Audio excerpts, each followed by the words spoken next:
They tried to scare his family out of their home, but they never expected the father was trained to dismantle terror networks.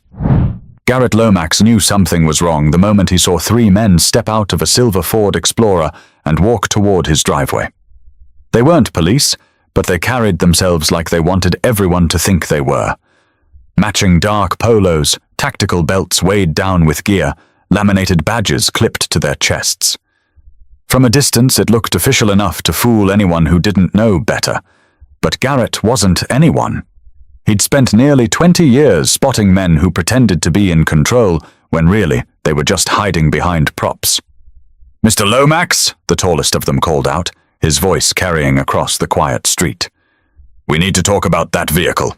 Garrett had been cleaning out the back of his truck, an old F-150 that still smelled faintly of motor oil and sawdust. He paused, set the box of tools down, and looked up at the man. His wife Shanice was inside with their daughter Leona, studying for her biology test. His son Marcus— no, scratch that, let's keep consistent with your request. His son Bryson was shooting hoops with a neighbor kid 2 houses down. Garrett wiped his hands on a rag and asked evenly, "What about it?" "It violates community standards," the man said. He was white, mid-40s, lean with close-cropped hair. The badge clipped to his chest had the words Neighborhood Compliance Authority in bold letters, but Garrett noticed the seal was generic. No county emblem, no city stamp, just an image of a tree and some stars.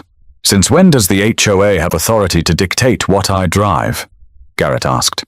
His voice stayed level, but inside a switch had flipped. He'd heard tone like this before, condescending, designed to establish control. The man smirked.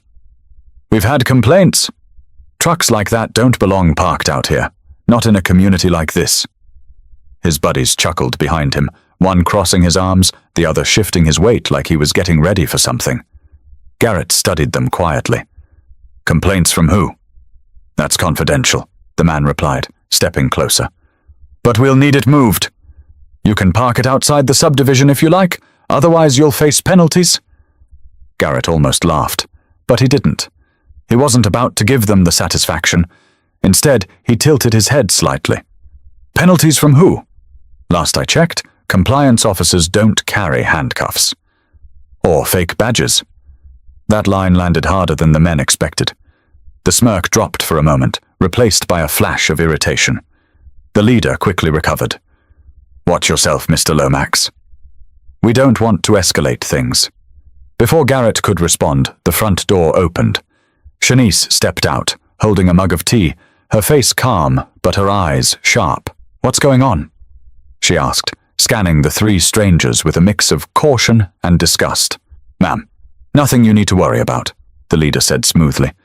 "Just making sure your family follows the rules. It's for everyone's safety." Shanice raised an eyebrow. "Safety? From a pickup truck?" The 2 men behind the leader laughed openly this time, one of them muttering under his breath, "More like safety from him." Garrett heard it clearly. Every muscle in his body wanted to react, but he forced himself still. Years of training had taught him control, that the first move you made in situations like this determined how far things went.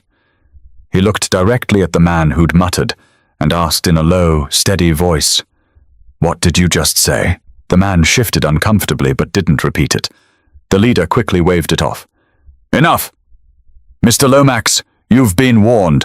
We'll be back to check. Don't make us take further action." They turned as if they'd just issued an official order, climbed back into their SUV, and drove off slowly, letting the moment hang in the air. Garrett watched the Explorer disappear around the corner before speaking. "Shanice," he said quietly, "those men weren't from the HOA." "I figured as much," she replied, sipping her tea like her hands weren't shaking slightly. "So what are they?" Garrett exhaled through his nose, eyes still locked on the street. "Trouble. Organized, too. They weren't improvising. They've done this before." Bryson jogged up with a basketball tucked under his arm. "Dad, who were those guys?" "They looked like cops." "They weren't cops," Garrett said firmly, "and I'll explain more later. For now, I just want you and your sister to stay alert. Don't talk to them if they come back." The weight of his words settled in. Shanice met his gaze, and though she wanted reassurance, Garrett couldn't give it yet. His instincts screamed that this was just the beginning. But what Garrett didn't know was that this group wasn't finished. They were just testing the waters, waiting to see how far they could push his family. Dinner that night felt different. Normally, the Lomax household was filled with the noise of conversation. Bryson going on about basketball drills, Leona sharing facts from her science textbooks, Shanice gently reminding Garrett not to overseason the chicken. But this evening, the words hung shorter, heavier, like everyone was waiting for him to say something that would explain away the strange encounter in the driveway. The kitchen light cast a soft glow over the table. Plates were half finished, forks scraped occasionally, and every few minutes, Shanice's eyes drifted toward the front window. Garrett noticed each glance, though she tried to hide it. Finally, Leona broke the silence. "Daddy, why did those men sound like they were in charge if they weren't real officers?" Garrett set down his fork. He'd been expecting the question. "Because that's what they wanted you to believe. People who want control usually pretend to have more power than they do. It's the first trick in the book." Bryson frowned, twirling his fork in his mashed potatoes. "So they're fakes? Like straight-up criminals?" "Not just fakes," Garrett replied. "They're organized. They dress the part, act the part, and hope folks don't ask questions. Most people won't. Most people will just back down." Shanice leaned forward, her tone sharper. "But they didn't just come here to talk about the truck. You saw the way they looked at you, like they'd already made up their minds about us." Garrett met her eyes. "I know. And that's why we need to stay sharp." He didn't elaborate, but his family had seen enough of his moods to recognize when his instincts were speaking louder than his words. For years, Garrett had been the steady anchor, the calm presence, no matter what life threw at them. But Shanice remembered the missions he never talked about, the long stretches where his phone was off and he came back with shadows in his eyes. She knew when his guard was up. Leona's fork clinked against her plate. "Are they going to come back?" "Yes," Garrett said plainly. "They will." Shanice gave him a look. "You sound sure." "I am," he said. "Because people like that don't test you once and walk away. They're watching how we respond. They're figuring out how far they can push." The room went quiet again. Bryson shifted in his seat, uncomfortable with the weight of the conversation. "What do we do then? Just wait for them?" Garrett leaned back, folding his arms. His voice was calm, but firm. "We live our lives. You go to school, you play your games. Your mom runs her day the way she always does, and I'll handle them when the time comes." "But Dad!" Garrett's tone cut just enough to halt Bryson mid-sentence. "That's not up for debate. Your job is to stay safe, not to worry about what I'll do." Shanice placed her hand on Garrett's arm, steady but questioning. "You're not thinking of starting something, are you?" "Because that's exactly what they want. To provoke you." Garrett glanced at her. "I won't start anything, but I also won't let them think this house is an easy target." The silence after that was heavier, but it wasn't hopeless. It was preparation. Each member of the family adjusting to the reality that their quiet street wasn't as safe as they'd believed. After dinner, Garrett stepped outside alone. The night air was cool, carrying the faint sound of crickets. He stood on the porch, arms crossed, scanning the street the way he used to scan ridgelines overseas. Every car that passed, every porch light flickering on, every shadow moving behind curtains. It all registered. Shanice came out after a few minutes, wrapping a sweater tighter around herself. "You're doing that thing again," she said softly. He didn't look away from the street. "What thing?" "The thing where you're not here with me. You're somewhere else. Somewhere you don't talk about." Finally, he turned to face her, his voice lowered. "I can't help it, Shan. When something feels wrong, I see patterns. I notice the small things.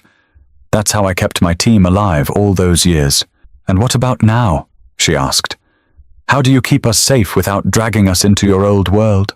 Garrett studied her face, the worry hidden behind her strength. "By staying 2 steps ahead. By knowing what's coming before they do." She let out a long breath, looking down at the porch boards. "I don't want the kids growing up scared every time a car slows in front of the house." "They won't," Garrett said. "Because I'll end this before it gets that far." For a moment, neither spoke. The street was still, save for the occasional bark of a dog a few houses away. Garrett placed a hand on her shoulder. "Trust me. I've seen people like this before. They don't expect resistance. And they sure don't expect someone like me." Shanice looked at him closely, as if trying to read the parts of him he never said out loud.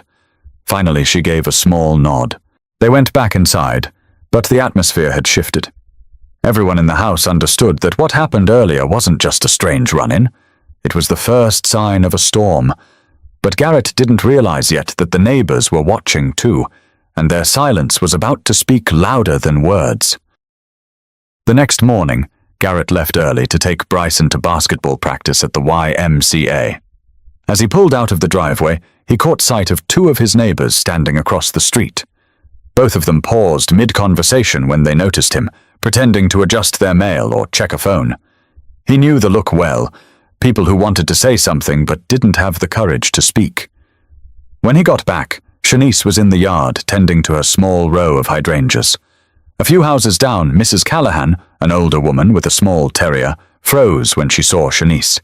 She gave a tight smile, then tugged the dog back inside as if she had somewhere important to be. It was almost noon. Garrett didn't miss the timing. Inside the house, Leona was at the dining room table flipping through her notes. "Mom," she said, "people are acting weird. When I was walking back from school, Mrs. Keating didn't wave.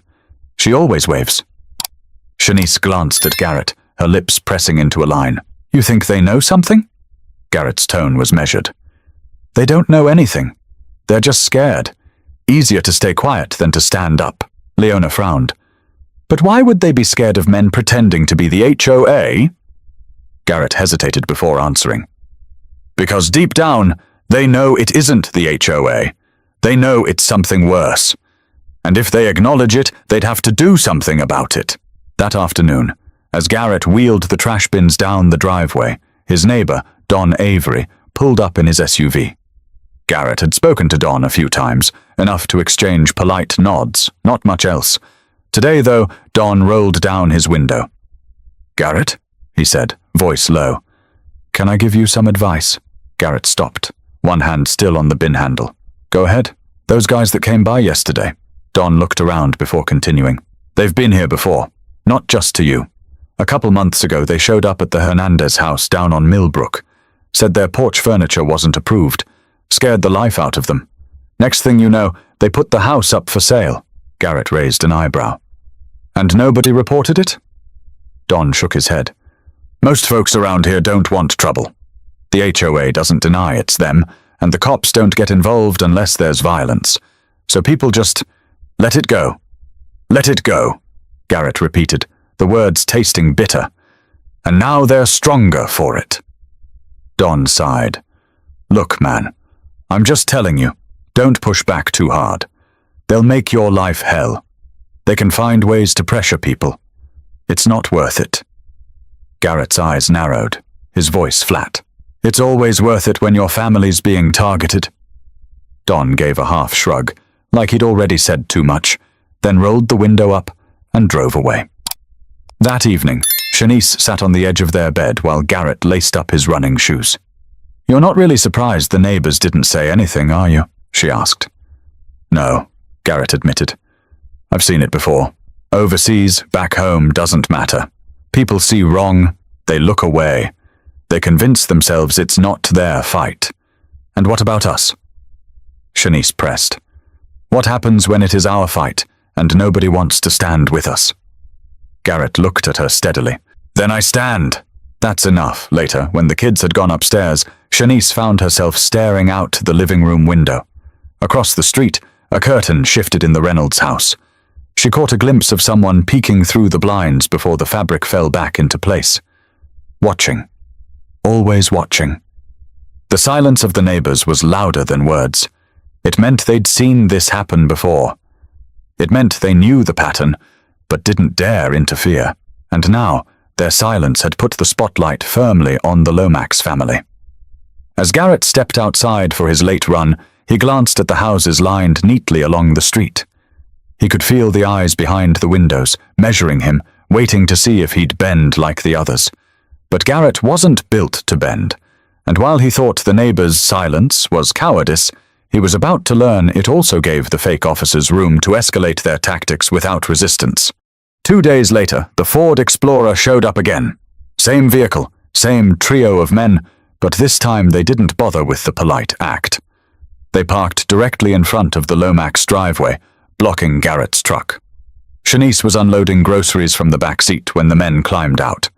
The leader, Garrett had started calling him Clipboard in his head, since he always carried one, walked up with a smirk.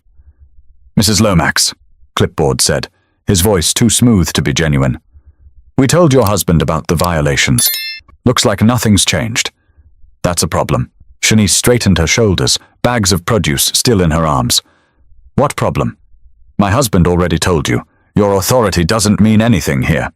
Clipboard glanced at his partners, then stepped closer. "It means more than you think.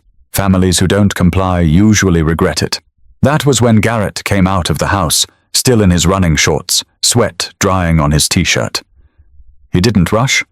He didn't bark. He simply walked up, placed the bag of garbage he'd been carrying into the bin, and then turned to face them. "You're back," he said evenly. Clipboard smirked. "We said we'd check. Looks like your truck hasn't moved. Neither has the decor in your backyard. You're stacking up fines, Mr. Lomax." Garrett's eyes flicked to the clipboard. He noticed the paper on it wasn't official. It was a generic form with blanks filled in by pen. The seal in the corner was a cheap printout. He almost pitied them. Almost. "You really need better props," Garrett said quietly. Clipboard's smirk faltered. "Excuse me?" "You heard me. That seal is from a stock image. Your badge clips don't match, and one of your guys is wearing a belt with gear that doesn't even fit. If you're going to pretend, at least put some effort into it." The shorter man in the group shifted, clearly caught off guard. Clipboard forced a chuckle. "Think you're clever, huh? Let me explain something. People here respect authority. They don't question it. That's why you're the only one giving us trouble." Garrett tilted his head slightly. "Or maybe everyone else figured paying you off was easier than standing their ground. That sound about right?" The taller man in the back stepped forward now, his tone darker. "Careful how you talk to us." Garrett's voice didn't rise. "Or what? You'll give me a fake citation? Scare my wife with empty threats? You've already shown your hand." The air grew tense. Shanice, still holding a grocery bag, looked from one face to another. "You need to leave." Right now Clipboard ignored her, focusing on Garrett. "You think you're tougher than us because of that army past of yours?" Word gets around. People talk. Garrett's jaw didn't move, but his eyes locked onto Clipboard with a sharpness that made the man hesitate. "If you know my past, then you know exactly why this is a mistake." The silence that followed was suffocating. Clipboard tried to hold his ground, but Garrett's stare didn't waver. It wasn't aggression, it was calculation, the same look that had broken men much harder than these pretenders. Finally, Clipboard looked away. "Fine, have it your way, but we'll be back, and you'll wish you'd listened." They turned and walked back to the Explorer, slamming the doors harder than necessary. The SUV rumbled to life and sped down the street. Shanice let out a breath she didn't realize she'd been holding. She set the groceries down on the hood of the car and looked at her husband. "Garrett, what are you doing? You're provoking them." "No," Garrett said softly, watching the taillights vanish.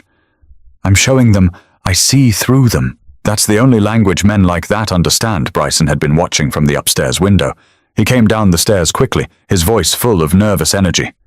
"Dad, you stared them down like in the movies." They looked scared. Garrett shook his head. They weren't scared, just rattled. But rattled men are dangerous men. That means the next time they come back, they won't waste time talking. Leona, who had been listening from the hallway, whispered, "So what happens next?" Garrett looked at his children, then at Shanice. "Next, I start paying closer attention. I start learning their patterns. Because men like this, they always have patterns. And patterns can be broken." Later that night, when the house was quiet, Garrett sat at the kitchen table with a legal pad. He wrote down everything he'd observed: the make and model of the SUV, the partial license plate, the order they stood in, the phrases they repeated, the inconsistencies in their gear. His handwriting was neat, methodical, like he was back writing mission reports. Shanice came downstairs and stood in the doorway. "You're not letting this go, are you?" Garrett didn't look up. "Would you?" She crossed her arms, watching him. "No, but I'd be afraid. I still am." Garrett finally met her eyes. "Fear keeps you alert. Panic gets you killed. We'll be fine, Shan, as long as I stay 2 steps ahead." But Garrett was about to learn that these men weren't freelancing. They were part of something bigger, and their next move would prove just how far they were willing to go. The following Saturday morning, Garrett decided to mow the lawn. He wanted things to look normal for the kids, for Shanice, for the neighbors who were still pretending nothing was wrong. But halfway through pushing the mower across the front yard, the Explorer rolled past again, slow, deliberate, like a shark circling its prey. Garrett cut the engine, wiped his forehead, and watched as the SUV parked 3 houses down. Clipboard and his 2 sidekicks stepped out, this time without clipboards or papers. No pretense of paperwork, just presence. Shanice came to the front porch, arms folded tight across her chest. "Garrett!" she called, her voice edged with warning. "I see them," he replied calmly. Clipboard shouted from down the street, "Beautiful day for compliance checks, don't you think?" His tone was mocking now, stripped of the fake professionalism. Garrett walked toward the sidewalk, steady and unhurried. "You keep showing up," he said, voice carrying. "But you're not fooling anyone." Clipboard grinned. "We don't need to fool anyone. Folks around here know better than to cross us." That was when Mrs. Callahan, the woman with the terrier, peeked out from her front door. She froze as soon as she realized both Garrett and the men saw her. Clipboard tipped an imaginary hat her way, and she quickly shut the door. Garrett caught it all, his mind clicking like a camera.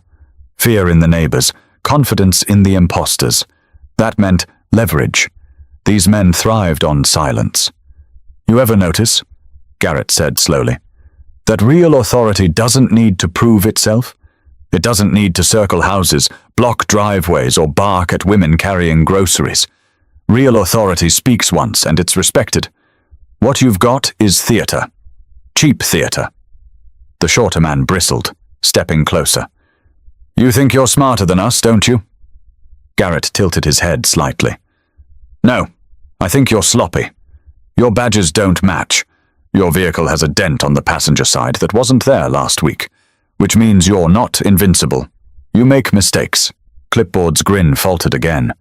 He glanced at his partners, annoyed at their lack of composure. Then he looked back at Garrett, trying to regain control. "We don't make mistakes. We make examples." Shanice stepped off the porch, her voice sharp now. "Leave. Before I call the real police," Clipboard chuckled. "And tell them what? That some neighbors care about how the street looks? Good luck with that." Garrett took a slow step forward. His tone stayed even, but there was steel in it now. "Try me, because I've already got enough to bury this charade.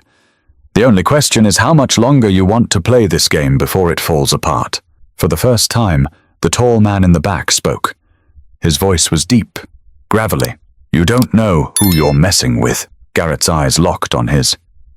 "Neither do you." The tension was electric, a standoff on a suburban street with curtains twitching in the background.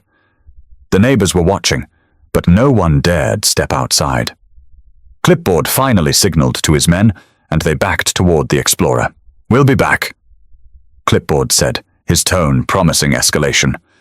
"I'm counting on it," Garrett replied. The SUV pulled away, leaving behind silence that felt heavier than their presence.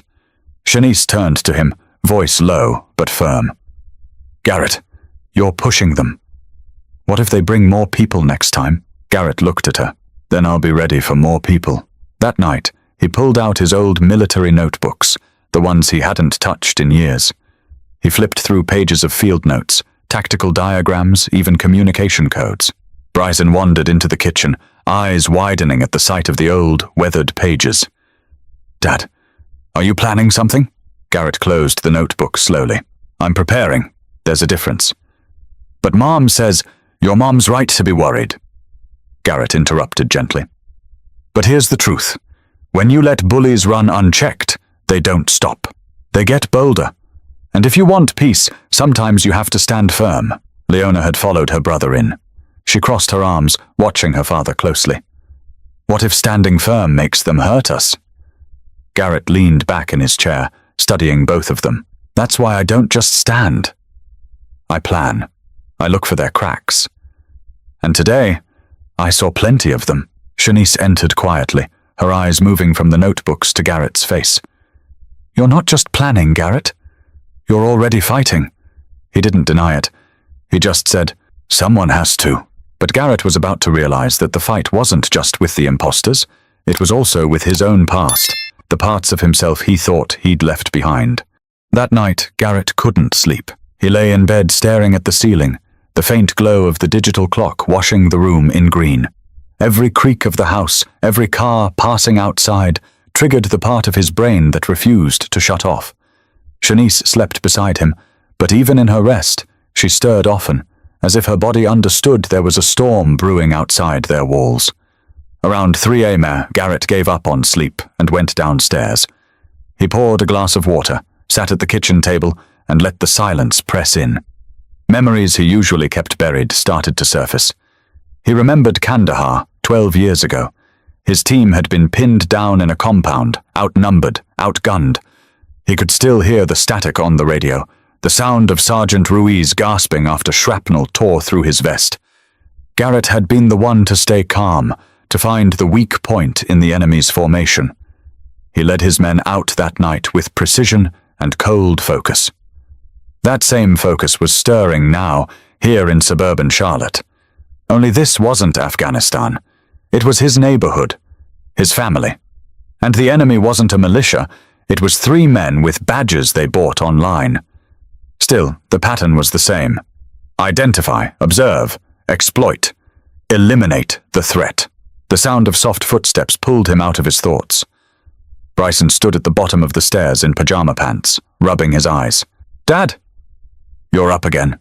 Garrett forced a small smile. Couldn't sleep. What are you doing awake? Had a dream, Bryson said quietly. I dreamed those guys came back, but this time they had more trucks. Garrett motioned for him to sit. Dreams don't hurt you. They just remind you of what you're worried about. Bryson sat across from him. You weren't scared out there the other day. Not even a little. How do you do that? Garrett leaned forward. You think I wasn't scared? I was. I just don't let it control me. Fear's normal. It's what you do with it that matters. Bryson looked down at his hands. So what do we do? Just wait for them? No, Garrett said firmly. We prepare. We stay alert. And when the time comes, we act. Before Bryson could ask more, Shanice appeared at the top of the stairs, her robe pulled tight. Both of you should be sleeping, she said softly. Bryson shuffled upstairs, leaving Garrett and Shanice in the kitchen.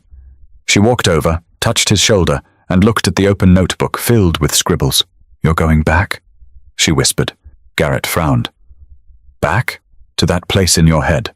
The one you never talk about. The one you left behind when you came home. He didn't answer. She sat down next to him, her eyes steady. I know you, Garrett. You think you can just flip that switch again. But it changes you. It makes you someone else. Maybe that's what I need right now. He muttered. No, Shanice said firmly. What we need is you, not Commander Lomax, not the man who lived off adrenaline and silence. Just you, the husband, the father. Her words cut through, but Garrett couldn't deny the truth. The men outside weren't going away, and every instinct he had told him this would escalate. If he didn't use what he knew, they could lose more than a truck or backyard furniture. The next day, Garrett made his first move. He drove to a hardware store in Rock Hill and bought a set of small cameras, ones that could be mounted under eaves and tucked in corners of windows. When he returned, he installed them quietly, his movements precise. Shanice watched from the porch, arms crossed, not stopping him, but not approving either. More reminders that we're not safe, she said under her breath. Reminders that we're prepared, Garrett corrected. Later that evening, Garrett got a call from an old contact, Detective Miles Renner, a man he'd worked with years back on a joint training exercise. They hadn't spoken in ages, but when Garrett explained what was happening, Renner didn't hesitate. Send me everything you've got, Renner said. Plates, photos, patterns. I'll run them through our system, see what shakes loose. Hanging up, Garrett felt the faintest sense of control returning. It wasn't much, but it was movement. And movement mattered. Shanice caught the look in his eyes. "You've already started a war, haven't you?" Garrett exhaled slowly. "I didn't start it. But I'll finish it." He stepped outside into the evening air, scanning the street as if it were a battlefield. Curtains still twitched. Neighbors still stayed silent. And somewhere beyond the trees, the men in the Explorer were already planning their next move. But the next time they came, they wouldn't just test Garrett. They'd target Shanice directly, and that would push everything into dangerous territory. It happened on a Wednesday afternoon, just as Shanice pulled into the driveway after running errands. The Explorer was already there, parked crooked across the curb like it owned the block. Clipboard and his men leaned casually against the hood, arms folded, waiting. Shanice gripped the steering wheel tight. Her heart raced, but she forced her face into calmness. She grabbed her purse, stepped out of the car, and closed the door behind her. "Afternoon, Mrs. Lomax," Clipboard said, his voice syrupy. "Your husband around?" "No," Shanice answered, keeping her tone flat. "But I don't need him here to tell you to get off our property." The shorter man smirked. "See, that's the problem. You think this is your property. But when you move into a community like this, there are standards. Standards that folks like you don't always respect." Shanice's fingers tightened around her purse strap. She wanted to lash out, but she remembered Garrett's words. "Control wins." "If you have an issue," she said sharply, "take it up with the actual HOA, because I've seen the bylaws, and nothing you're saying is in there." Clipboard chuckled and took a step closer, lowering his voice. "You really want to play technical, huh? You think paper and bylaws are going to stop us?" At that moment, Garrett's truck turned the corner and pulled into the street. Clipboard's smirk vanished as Garrett stepped out, calm as ever, his gaze sweeping over the scene like he was analyzing a chessboard. "What's going on here?" Garrett asked, voice even, but heavy enough to freeze the shorter man mid-smirk. Shanice's relief was instant but hidden. She kept her posture firm, refusing to look like she'd needed rescuing. Clipboard raised his chin. "Just reminding Mrs. Lomax about community guidelines." "Seems like she doesn't want to cooperate." Garrett closed the distance slowly, his eyes never leaving Clipboard's. "You corner my wife outside her own home? And you call that a reminder?" The taller man shifted uncomfortably, looking anywhere but Garrett's face. Clipboard tried to recover, his voice sharpening. "Don't twist it. We're doing our job. Families here have to understand we don't bend rules for anyone." Garrett stood within arm's reach now, his presence towering without raising a hand. "I'll tell you what I understand. You're trespassing. You've got no legal authority, no real credentials, and no business harassing my family. You've got 10 seconds to leave, or I'll make a call that will end this charade quicker than you think." Clipboard's jaw worked as he tried to hold his composure. His men waited for his cue, but the leader wasn't as confident as he wanted to look. He finally sneered, stepped back, and jerked his head toward the Explorer. "This isn't over." Garrett didn't move until they were inside the SUV. He watched them drive off, his body still as stone, then finally turned to Shanice. "Are you all right?" She nodded, though her voice trembled slightly. "I held my ground." "You did more than that," Garrett said softly. "You stood toe-to-toe with them, but this changes things." That evening, while the kids did homework upstairs, Garrett and Shanice sat at the kitchen table. He had his notepad open, more details scrawled in neat handwriting. "They showed their hand today," Garrett explained. "They didn't care if anyone saw them cornering you." "That means they feel untouchable." Shanice rubbed her temples. "And what happens when they decide talking isn't enough? When they decide to push harder?" Garrett leaned forward, his voice quiet but steady. "That's when they make their mistake. Because bullies only know one move. Escalation. And when they escalate, that's when I finish this." Shanice looked at him, her expression a mix of fear and resolve. "You keep saying you'll finish this, Garrett. What if it finishes us first?" He didn't answer right away. Instead, he reached across the table, placing his hand over hers. "It won't. Not while I'm breathing." The next morning, Garrett reviewed the camera footage. The men had arrived 15 minutes before Shanice, circling the block twice before parking. They'd scoped out the street, noted who was outside, and only approached once they saw the neighbors were indoors. Tactical, but sloppy. Garrett filed every detail away. Bryson wandered into the kitchen, eyes on the footage. "Dad, are you going to catch them?" Garrett closed the laptop. "I'm going to stop them." "Like when you were a soldier?" Bryson asked. Garrett looked at him, then at Leona, who had come in quietly with her backpack. He spoke carefully. "When I was a soldier, my job was to protect my team. That hasn't changed. The difference is now my team is you." The kids exchanged a glance. They didn't fully understand, but they felt the weight of his words. Outside, life in the neighborhood looked normal. Mowed lawns, porch lights, kids riding bikes. But Garrett knew better. The mask of normalcy was cracking, and he was right, because the men weren't finished. Their next move would be bigger, bolder, and it would force Garrett to take the fight into his own hands. 2 nights later, Garrett sat in the darkened living room, the glow of his laptop casting shadows across his face. The security cameras had caught the Explorer circling again at 1:14 a.m. They didn't stop, didn't step out, just drove by, slow enough to signal they were watching. That meant the harassment was shifting. It wasn't about tickets anymore. It was about pressure, psychological warfare. Garrett had seen it 100 times in conflict zones, wear the target down until they break without a fight. But Garrett had never been one to break. He picked up his phone and called Detective Miles Renner again. When the voice on the other end answered, Garrett wasted no time. "They're escalating. I've got footage now. I'll send it over." Renner's voice came through steady, clipped. "Send everything. I'll cross-check license plates against reports of harassment across the county. Something tells me this isn't their first neighborhood." When Garrett hung up, Shanice came downstairs, robe tied tight. "You're still at it," she said, exhaustion clear in her voice. "Every detail matters," Garrett replied, still scanning the footage. "The times, the routes, even the way they park. It all paints a picture." Shanice sighed, leaning against the counter. "And what happens if you paint that picture and no one cares?" You heard Don Avery. The cops shrug, the neighbors stay quiet. And we're the ones left holding the bag. Garrett finally looked at her. His eyes were tired but unwavering. "Then I make them care. I'm not waiting for someone else to fix this. Not this time." The next day, Garrett put his plan in motion. He started simple. He parked his truck slightly angled across the driveway, forcing anyone who wanted to block it to stop in the middle of the road. Then he set one of the cameras to capture the license plate from that exact angle. If they came back, there'd be no denying whose SUV it was. That evening, Bryson noticed what his dad was doing. "So you're setting a trap?" Garrett smirked faintly. "Something like that." Leona chimed in from the doorway. "But what if they notice?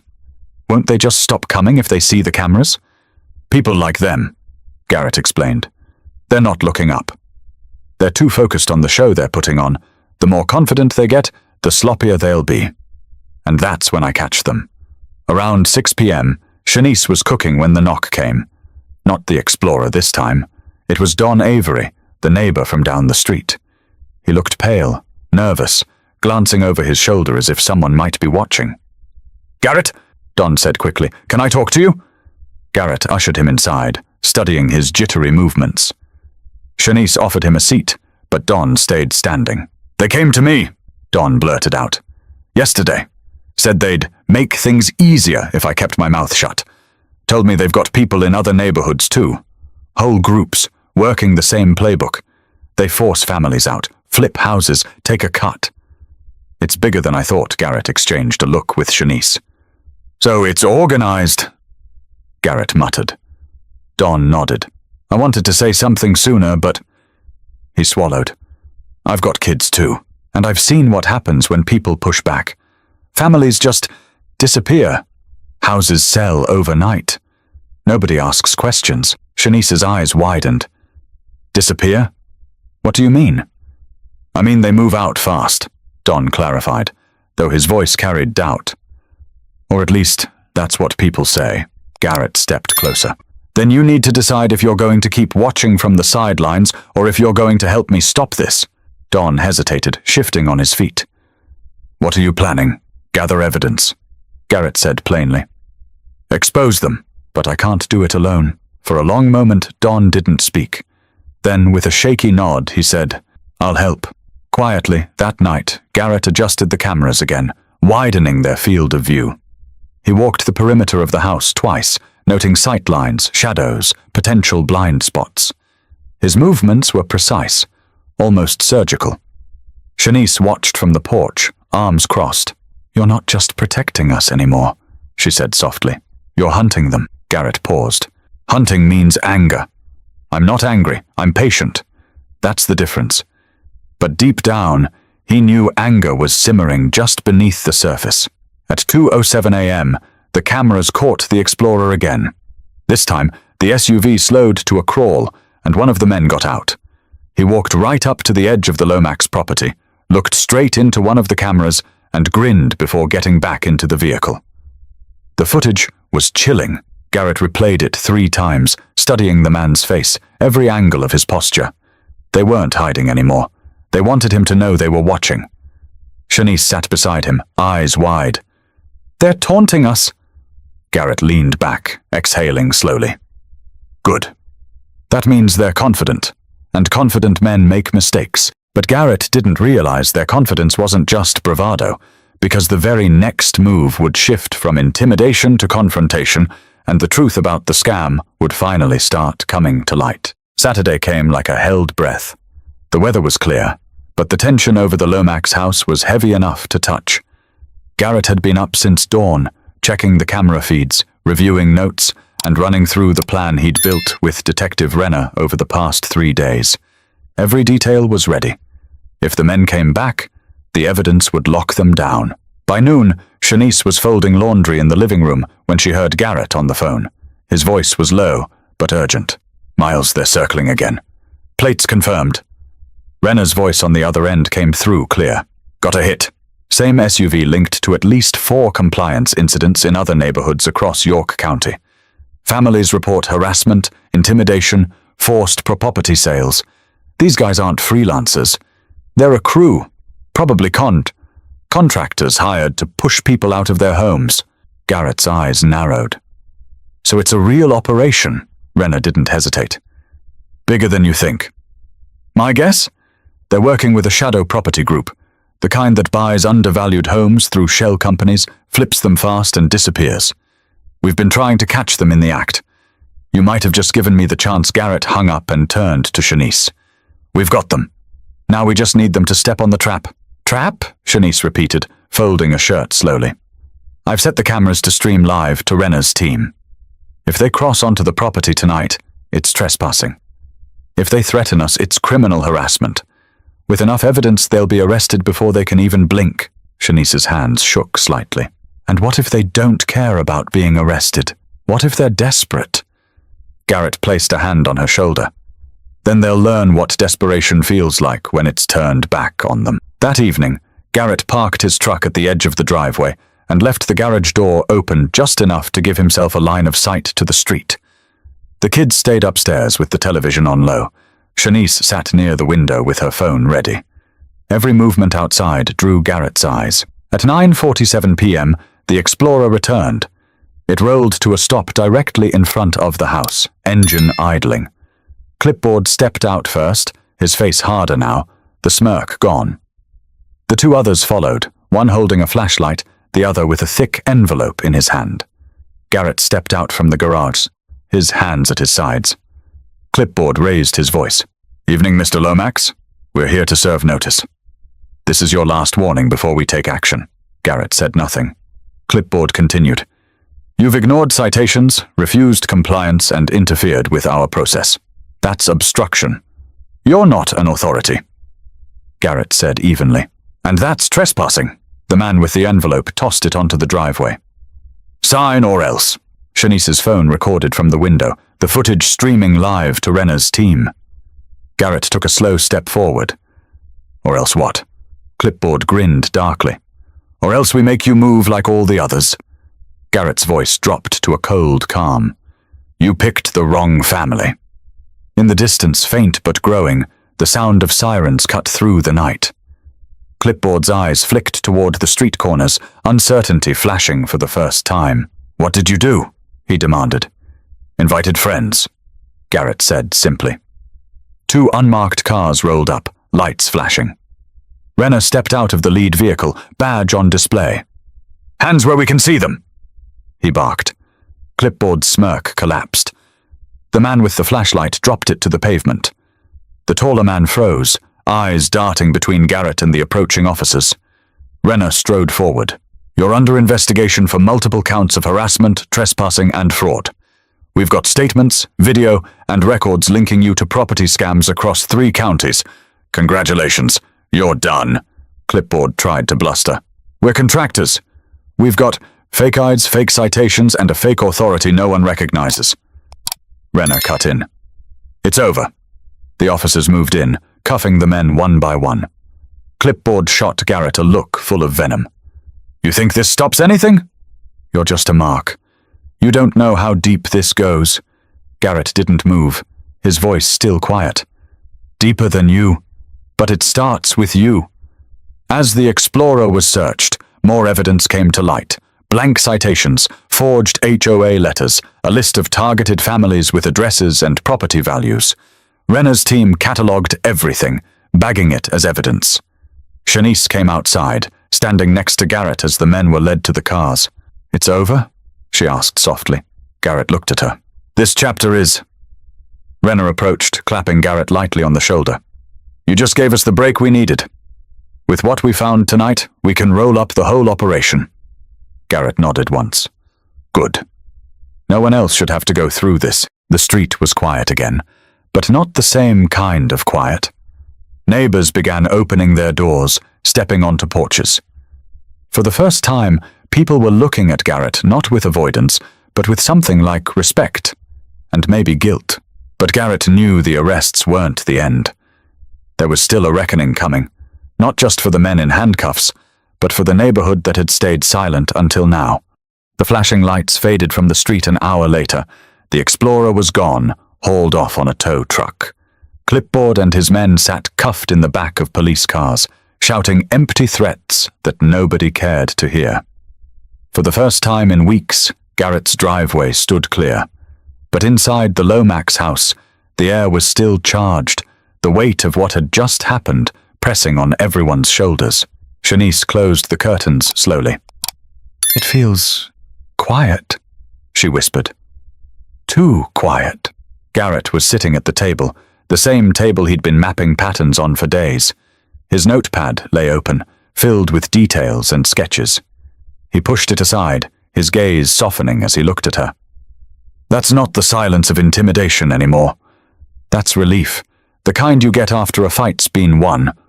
Upstairs, Bryson and Leona came down cautiously, both of them wide-eyed. Are they gone? Leona asked. They're gone, Garrett said firmly, and they won't be back. Bryson let out a breath he didn't realize he was holding. You stared them down, Dad. You didn't even raise your voice. You just controlled it, Garrett nodded. That's what you do when someone wants to scare you. You don't feed their performance, you make them face the truth later that night. After the kids went to bed, Shanice sat with Garrett on the porch. The street was unusually alive, neighbors trickling out, whispering among themselves. Some glanced over at the Lomax house, shame in their eyes. Others crossed the street and offered awkward words.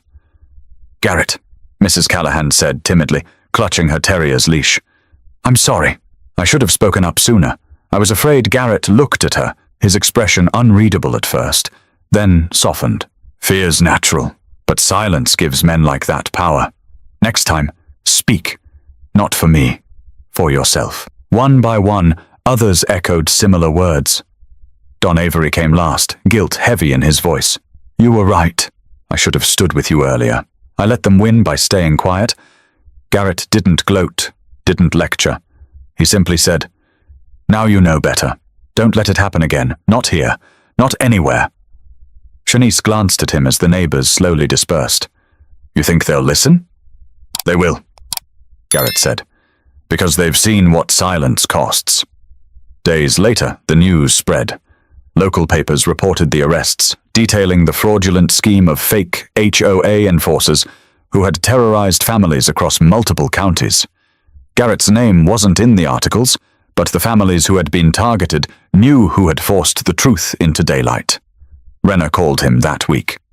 "We're rolling up the bigger fish. Your footage gave us the missing link. This operation is finished." Garrett only said, "Good," and hung up. He wasn't looking for thanks. He'd done what needed to be done. One evening, as the sun dipped low and painted the street in gold, Garrett sat on the porch with Bryson and Leona. He leaned back, hands folded, letting the moment breathe. "Dad," Bryson said. "Were you scared? Like really scared?" Garrett thought about it, then answered honestly. "Yeah, fear's not weakness.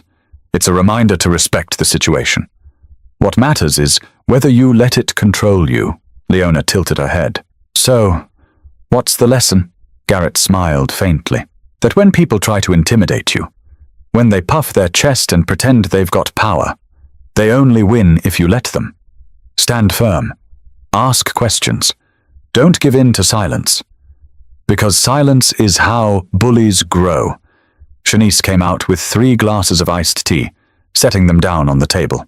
"And maybe," she added, "the lesson is that sometimes the scariest battles aren't overseas. They're right here, in our neighborhoods, hidden behind fake authority." Garrett nodded. That too. The kids sipped their tea, listening carefully. The night felt lighter, safer, but Garrett knew it wasn't the end of the story. Evil didn't disappear. It just found new disguises.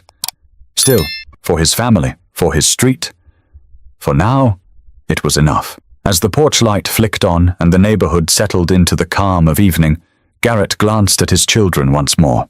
"Remember this," he said quietly. "You don't need to be loud to be strong. You don't need to fight with fists to win a battle.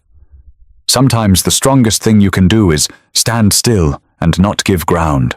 He let the words hang in the air, letting them absorb the weight.